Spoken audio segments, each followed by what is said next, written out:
If you have a Pinterest board of gorgeous tiny houses, or you send your significant other gorgeous Instagram reels, then you're in the right place, because this whole episode we're going to be talking about the design process for coming up with two concepts of a tiny homes that I'm going to put out in remote Alaska, 2-bedroom and a 1-bedroom. I'm going to show you the whole design process, where we're at in it. I would love your feedback because these things are not finalized yet, and so I could definitely use some wisdom. Quick recap, if you did not watch the previous episodes, the vision here is to build a series of tiny houses and a lodge for other creative professionals and aviation-loving enthusiasts that want a place to go deep work and just be their free-range selves. I'm also curious about the concept of having a washateria. A washateria would be like washers, dryers, and showers, which is common in rural Alaska, where you often don't have running water in different homes, and so you have that all centralized in a single building where everyone comes and uses it. And the thing about McCarthy is that everyone gets real crusty in the summer, okay? We were out there for over a month and had, ready for it, only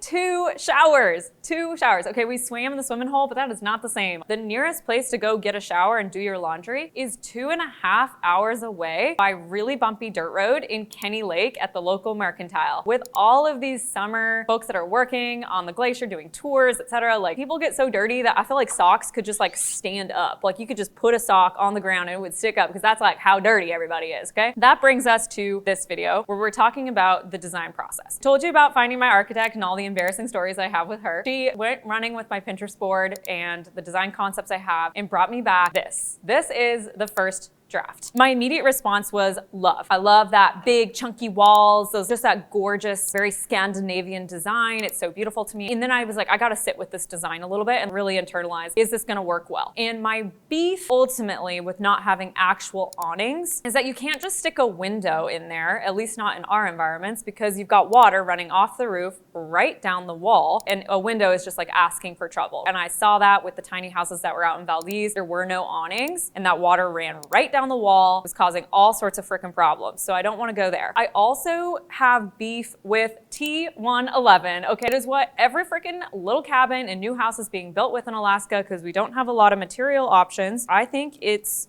freaking ugly. I freaking hate it. I knew that not allowing light to come in off of two sides of your house in a place that can be rather dark in the winter, since we're curious about being out there in the winter, is sort of asking for trouble, especially because the view 90 degrees away from the glacier is Fireweed Mountain, which is spectacular, and I would sure like to sit on a comfy couch or swing and be able to see it. That was one of the bits of feedback I sent back. You'll notice in these drawings, there's like stairs, it looks like, up both sides.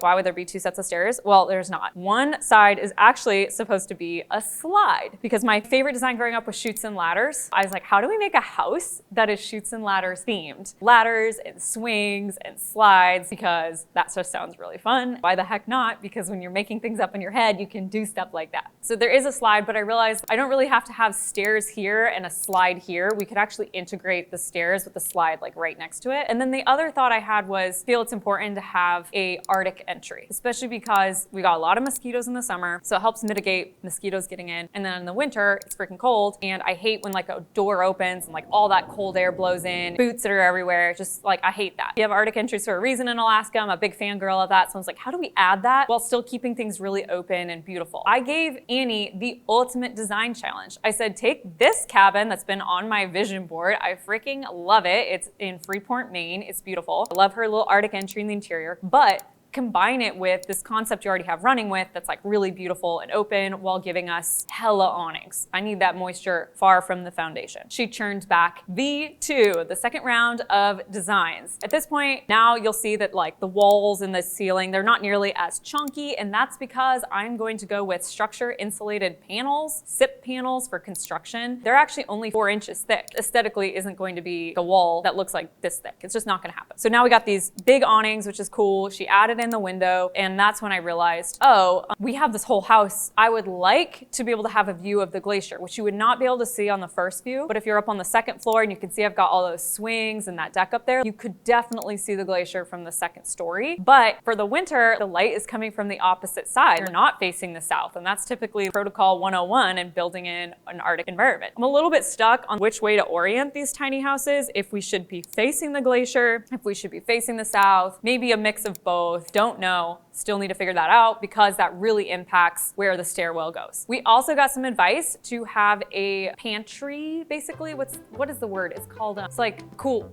It's like not a cool room. What are those things called when you go down into them and it's like a food pantry that's a cool room? There's a word for it. You know what I'm talking about? It just keeps food cold because you put it underground. This is just really silly. We also got some advice to have a cellar planned so that you have really good food storage because it's cooler down there, it'd be underground. We did it under the stairs, and I want to have stairs down to it because I don't want to be trying to lift Costco food up with a ladder. Now the foundation, that's a whole nother concept. The goal, it's more expensive, but is to do insulated concrete form, ICF foundation, because it's just really, really, really warm, which is the vibe we're going for. And then we would include cellar, which would also have all of the utilities would be based out of there. That is the design. Essentially, you're looking at you walk into the Arctic room, you've got this gorgeous open living room kitchen format. And then behind, which the 3D tour doesn't show you, but behind that are 2 bedrooms, large enough to have a king bed because king beds make all things better. I know I'm small and I don't need a lot of room, but it's pretty awesome. And that is V2. We had a couple small things that we needed to work out, but otherwise, the designs are done, which is awesome. Then I was able to bring the drawings to Alaska Insulated Panels, which is the process I'm in right now. They're honestly not being very responsive. I might have to drive there and be annoying because I want to get the cost estimates. I want to get this thing done because the goal next summer would be to build a 2-bedroom and a 1-bedroom. So we just have a place for people to stay. If I can get the cost estimate and others that are interested in these leasing arrangements or the timeshare, maybe then we could do a couple more cabins. Obviously, the more cabins we do, the better, because I'm gonna have fixed mobilization costs anyway. It is my goal